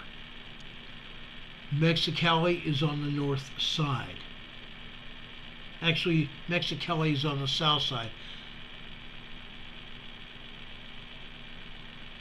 Over on the north side, we have Calexico. Calexico. Okay? Demon Catman says Bombay Beach is a bunion on a giant's foot. Pretty much. Pretty much, Demon Catman. Pretty much. So I'm going to take you a little all over the place here in the Imperial Valley. I wanted to make sure you all understood where we were. A lot of people don't know where Imperial Valley is. Now I'm showing you the entire Salton Sea here. Over on the west side of the Salton Sea, over here we have Salton City. Salton City is now a ghost town. It used to be that Salton City was a pretty good, vibrant community. Now there's nothing but abandoned trailers, mobile homes that used to be here, and abandoned areas where people used to tie up their boats at the Salton Sea. It's basically an abandoned ghost town. There's nothing going on here at Salton City today. There's a blank seismogram, so I won't be showing you Salton City today. Okay, now you know about Salton Sea. You know a little bit about what's going on in the Imperial County. So let's go back here and show you seismograms that are happening here in the Imperial County. I believe everybody needs to be aware of what's going on. So let's talk about what is happening over in the Imperial Valley today. Okay? We all need to see this. We need to see it and be aware of what's going on. Now, why is this not working here?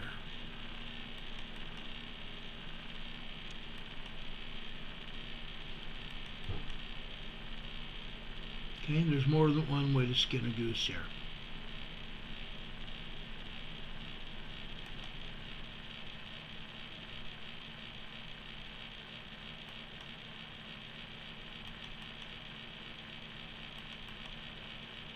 There we go. Got it. Okay, I'm going to take you over to the Imperial Valley now.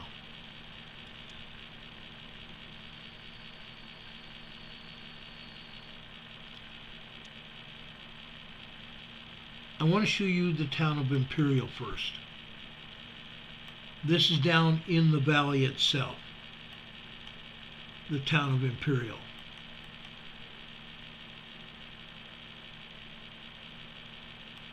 No, it's not, because they're not allowing me to change this here. Right here.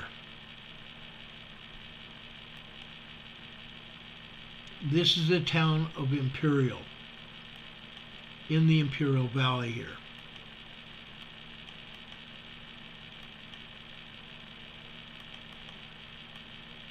Okay? All we see here in Imperial are long duration tremors. That's all that's here. Long duration tremors. Here in the town of Imperial, we've usually had good sized earthquakes here. No, I'm not. I thought I checked. This is Salton City. I'm sorry. This is Salton City. I thought it had the town of Imperial here. This is Salton City. Not much going on. This is just long duration tremor activity. Okay? Let's go over to the town of Imperial now. Oh, come on.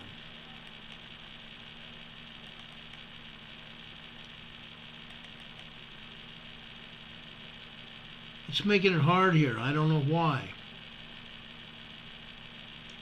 Okay? This is the town of Imperial here. Okay? A lot of tiny tremors here. Up to 1.3 tremors here.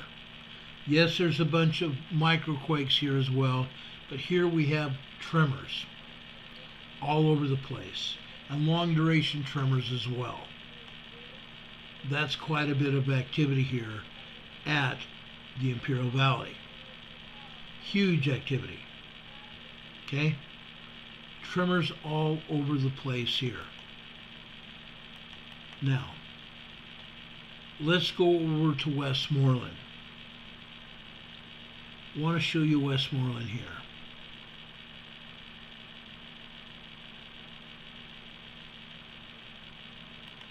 right here. This is Westmoreland. Usually we have more seismic activity here than is showing.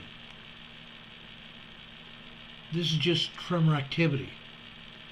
This is where the San Andreas Fault turns south and runs through the entire Imperial Valley into Mexico. The San Andreas Fault, or what they call the Imperial Fault, comes down here. It's headed west from Calipatria. It comes down here to Westmoreland, and then it takes a turn almost directly south. Runs through the entire Imperial County into Mexico. So these tremors here are caused by the San Andreas Fault. There are also other faults throughout what they call the Brawley Fault Zone. The Brawley Fault Zone is throughout the entire Imperial Valley. There are other faults here besides the San Andreas. I want to make that clear as well. Okay? So, that's Westmoreland. Let's go over here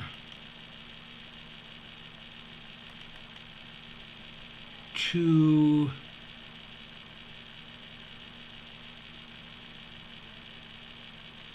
Holtville. Holtville is about halfway between the Salton Sea and the Mexican border.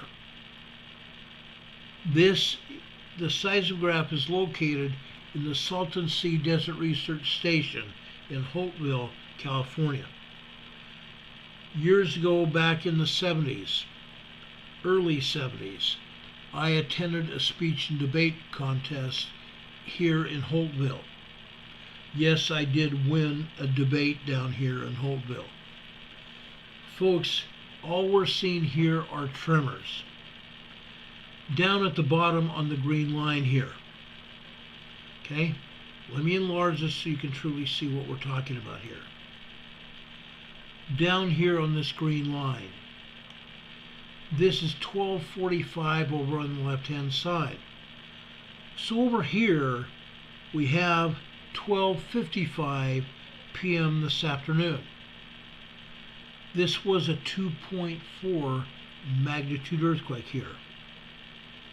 A 2.4 earthquake here at Holtville.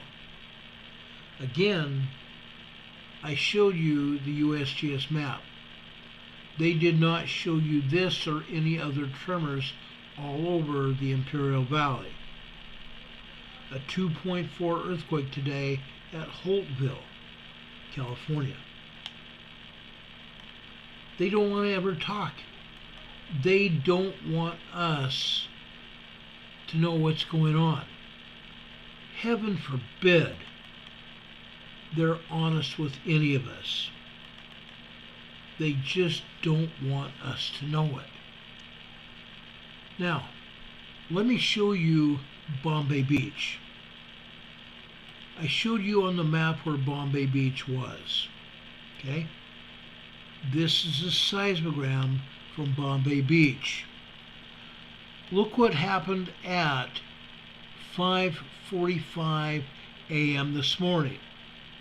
It started off with just 1.01.1 tremors, and within a 2-minute period, all of a sudden, we had 3.0 earthquakes here at Bombay Beach. Look at the top and the bottom of that seismic sequence here. They cut it off. They cut it off. They don't want us to know how strong that earthquake sequence was. That earthquake sequence lasted 2.5 minutes. Then, out to the right of that seismic sequence, that 2.5 minutes, we had continuous 3.0 plus activity. 3.0 plus earthquakes hitting here. 2.5 minutes. Out to the right here. Out to the right of that earthquake sequence, we have a secondary quake. The secondary quake here lasts nearly 2 minutes by itself. This is telling me this was at least a 3.5, if not a 4.0 earthquake here at Bombay Beach today. They're telling us we don't have any earthquakes here in Southern California. Really? We had a 3.5 to 4.0 earthquake here at Bombay Beach this morning early. This would have woken people up here in the Imperial Valley. The people here would have woken up.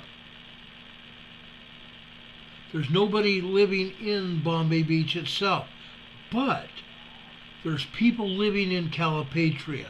There are people living in Westmoreland. There are people living in the town of Imperial. There are people living in El Centro, over in Holtville, and in Brawley. Yes, there's a town of Brawley. That's one of the reasons they call it the Brawley Seismic Zone. This earthquake would have woken everybody up all around the Imperial Valley today.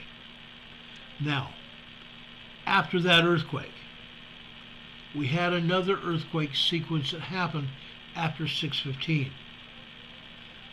Over here on this red line after 6:15.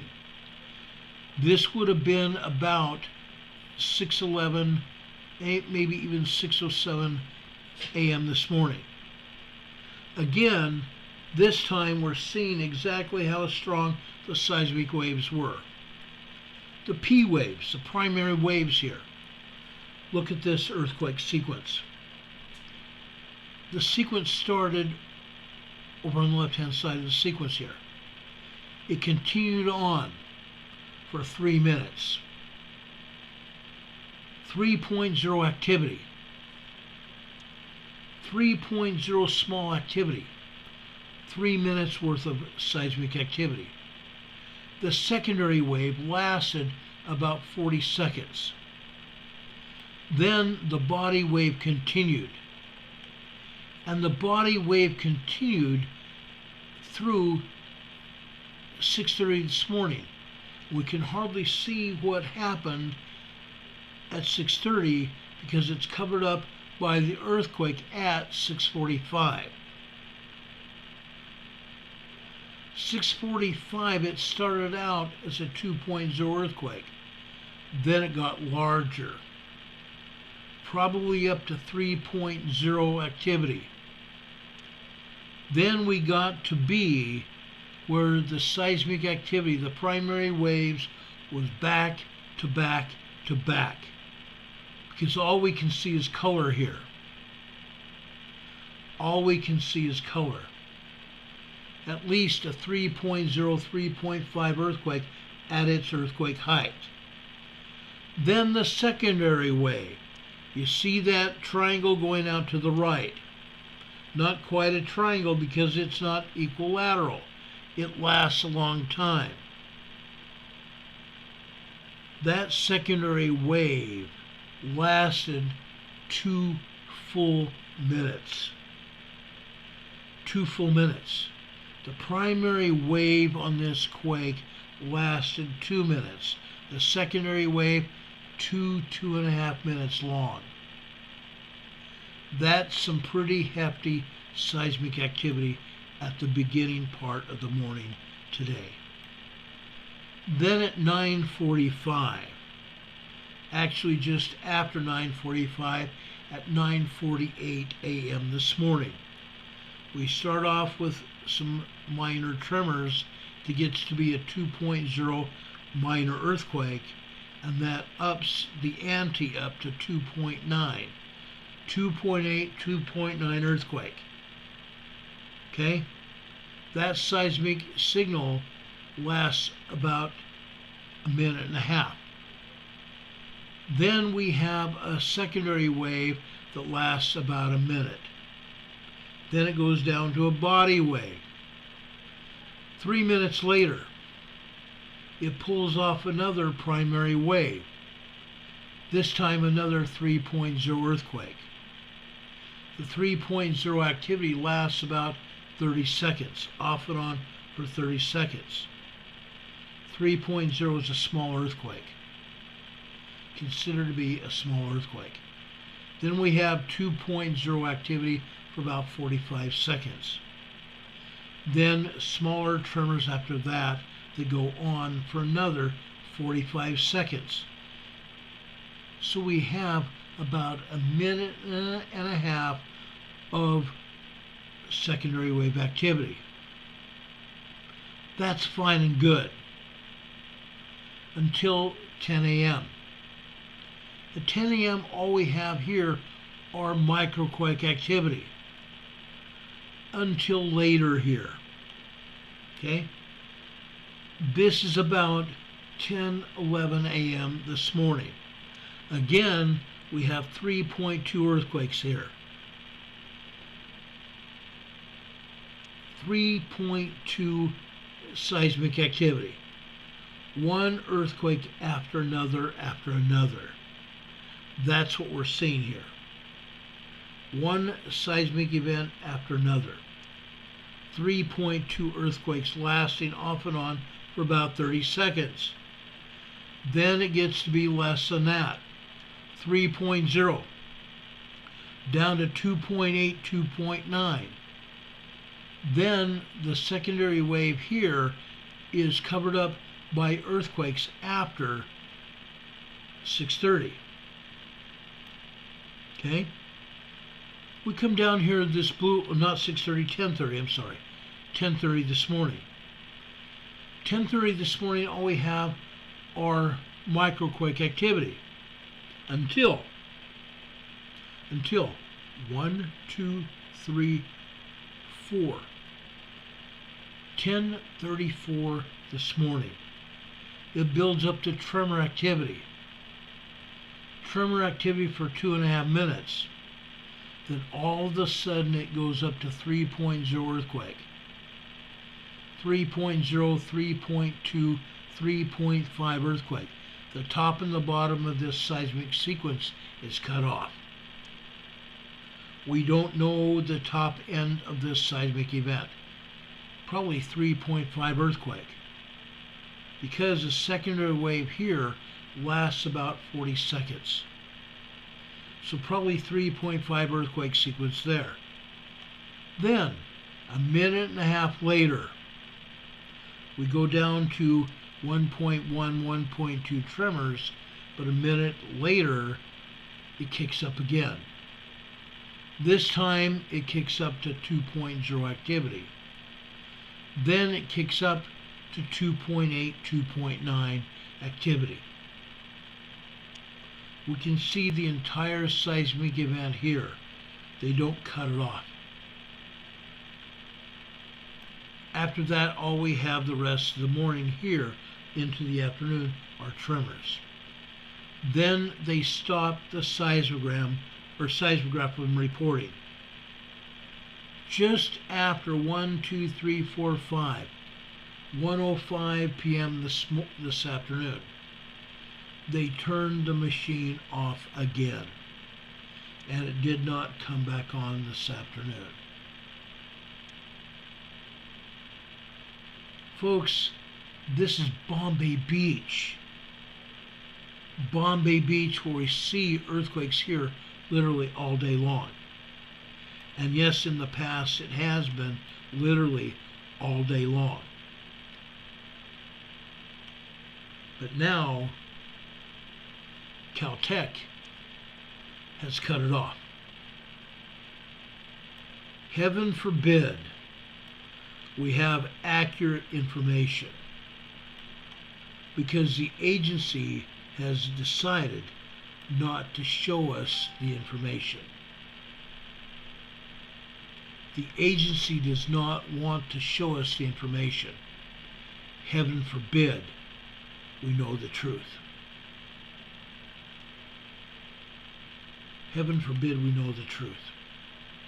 Yes, there are earthquakes all over California, all over Southern California.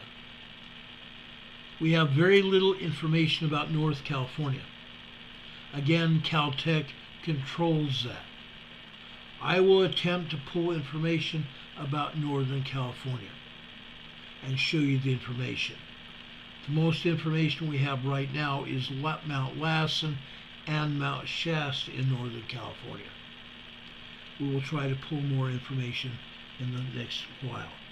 We have information about Mammoth Mountain and Long Valley volcano. Long Valley being a super volcano over in northeast, or I shouldn't say northeast, but east central California. Both Mammoth and Long Valley volcano in east central California. Anyway, folks, I'm not quite done here. We have sunspot activity. This is Tabitha Skov. Tabitha Skov. She's a scientist. She has her own YouTube channel. Sunspot 3561 has erupted numerous times. Numerous times, at least 3 times. Sunspot activity. Let me show you what is going on here. You need to know. Right here. This is a near halo experience here. Near halo CME. This was a C-class solar flare. A C-class CME. The plasma energy from the sun is going to start reaching us by about noon tomorrow and will continue through Saturday. So we are going to see auroras in the northern latitudes in Canada, the northern tier of the United States, in Greenland, in Iceland, and over into Scandinavia and Russia. CMEs as a result of this solar event. This is what it looked like on the SDO, the Solar Dynamic Observatory. This was quite an explosion on the sun. Again, it was only a C-class flare. They were expecting it to be an M-class, but it didn't make it that far. It was a C-class 3 solar flare. It looked a lot worse. This is a partial halo, what they call a partial halo CME. And again, the plasma energy is going to hit the Earth sometime by tomorrow noon, tomorrow evening. That's what they expect. Now, it's going to be a system that is going to be glancing off the eastern limb of the Earth. It's only a glancing blow. The entire Earth is not going to experience this CME. But you need to know this. Communications here on the Earth will be disrupted. It will be disrupted. We're in the process right now. Monday and Tuesday, yesterday, we had a major geomagnetic storm as a result of that solar event on the sun. Today, Wednesday, it's active, but it's calmed down. Tomorrow, we're going to see unsettled activity as that plasma radiation reaches the Earth. But it's only a glancing blow. It's going to continue through at least Friday. Okay? I wanted to make sure that you understood all of this. It's important we have a firm grasp upon what's going on. But that's not all, folks. There's more. The satellite that we had covering the backside of the sun died. They don't know what happened to it, but it's not reporting right now. This is a simulated view of the far side of the sun. all of these sunspots are going to turn around and be Earth facing within the next week to 2 weeks. So if you think that 3561 was just one, yes, it did launch a CME on Sunday at us, but it's not over. It can still launch CMEs at us. It's directly Earth facing right now. It could still harm us. Okay? It remains to be seen during the next few days on what it will do. But these sunspots here are coming around. And we've seen a lot of activity from these sunspots. Be aware. Over here on the eastern limb to the left, those sunspots launched X-class flares when they were Earth facing. So we're going to have some good activity coming very soon to an Earth near you. An Earth near you. Now, while I joke about that, it's serious. We may see another 7.0 earthquake hitting as a result of seismic events, or not seismic events, solar events on the sun. We can see a 7.0 major earthquake somewhere on the Earth as a result of these CMEs. Not necessarily the sea that just hit. Folks, all we're going to see is interruption in radio and telephone communication, cell phone communication, police, fire, and paramedic radios, and ham radios. You're going to see a lot more, or hear a lot more static in the upper high frequency range. Okay, that's what's happened as a result of this C-class flare. One more thing I want to talk about, then we'll end this broadcast. There is a case that could prohibit President Trump from running for the White House. The United States Supreme Court decided to take the Colorado case. The U.S. Supreme Court decided to take the Colorado case. There was a time a few weeks back that the state of Colorado had forbid to allow to have President Trump on the ballot in November this year. They reinstated President Trump on the ballot for now. But now the U.S. Supreme Court has taken up that lawsuit. The Attorney General from the state of Colorado is now in Washington, D.C., preparing to speak to the Supreme Court about the supposed insurrection that happened way back in 2020, January 6, 2020. It was not an insurrection at all. But the Democrat Party wants to call it that. The state of Colorado used to be a conservative state. The Democrats moved to Colorado from California. Now the majority of Colorado is all Democrat communist. And they tried to take President Trump off the ballot. Now, while I do not think it's going to happen, there is a small possibility that it could. And if the United States Supreme Court rules that President Trump cannot be on the Colorado ballot, that will reverberate across the entire United States and have a major event happen as a result of that ruling.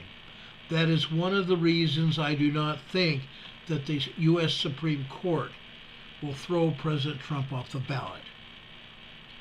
Now, John Roberts is the sitting U.S. Supreme Court judge. He's basically the U.S. Supreme Court manager. He's a senior Supreme Court justice. He's going to go to Democrat justices on the Supreme Court, like Elena Kagan and a couple of others. He's going to tell them this is the information. And they're going to get more information from the Colorado State Attorney General.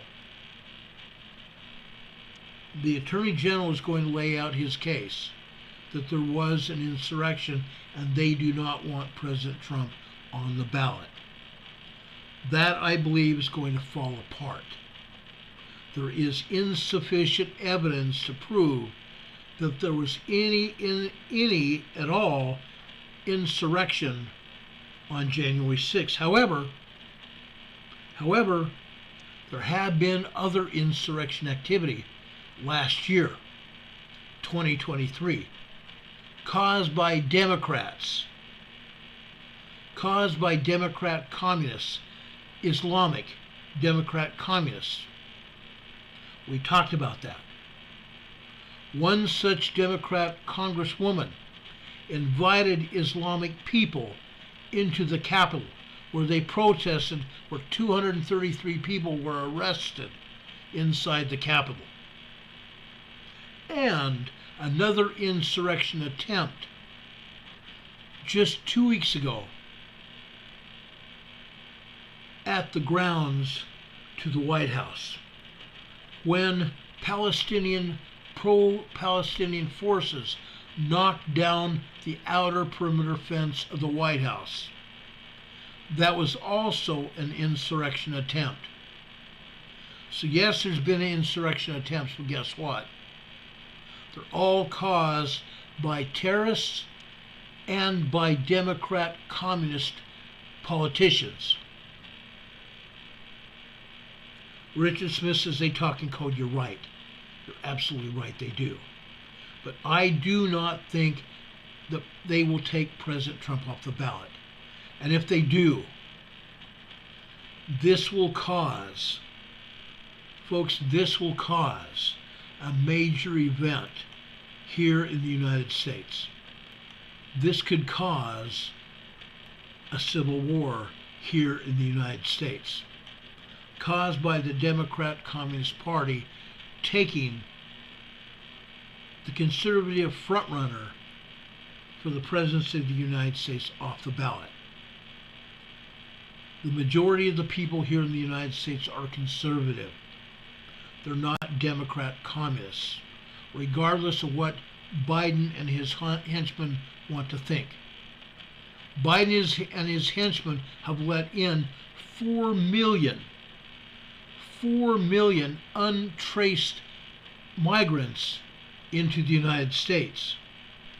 Terrorists and undocumented migrants from around the world, hoping they can get those people to vote Democrat, to vote for Biden again, to get him reinstated in the presidency. I don't think it's possible. Even if, and Biden has already given these people that he let in through the southern border, he's already given them the power and the right to vote. I don't think it's going to continue. It's going to come to bite him in the butt. It's going to bite Biden, and it's going to bite every Democrat in power in Washington, D.C. It's going to bite them in the butt. And most Democrats around the United States in political power, it's going to bite them as well in a big way.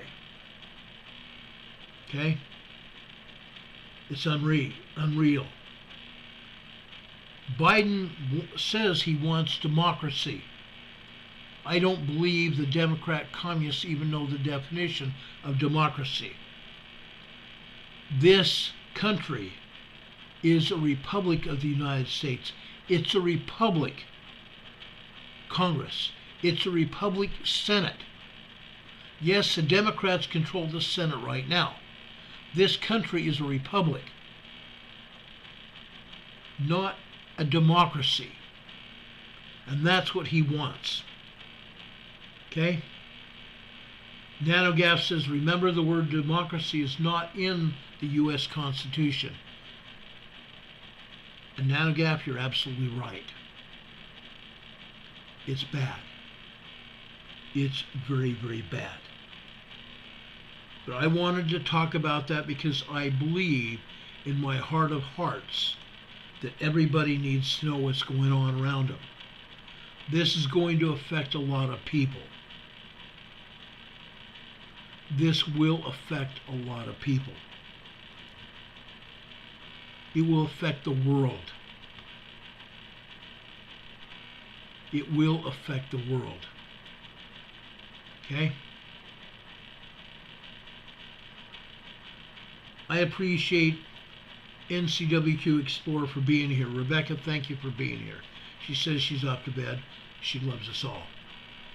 I didn't mean for this program to go on for as long as it has.